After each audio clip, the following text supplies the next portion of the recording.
possessions which we already have. Neither can we hold the Filipinos as subjects, even if we could benefit them by so doing, for such an inconsistency would paralyze our influence as the world's teacher in the science of government.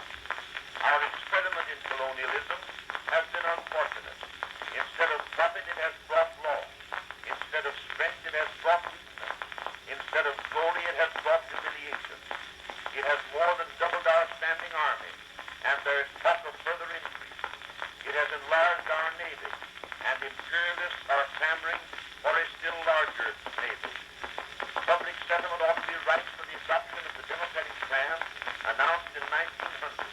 First, that we give to the Filipinos an immediate promise of ultimate independence.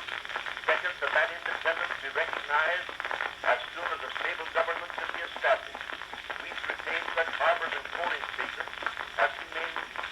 And third, that the Filipinos be protected from outside interference while they work out their destiny. This protection will not be difficult, however, first because the Filipinos will assist in maintaining their independence, and second, the colonization of Philippine territories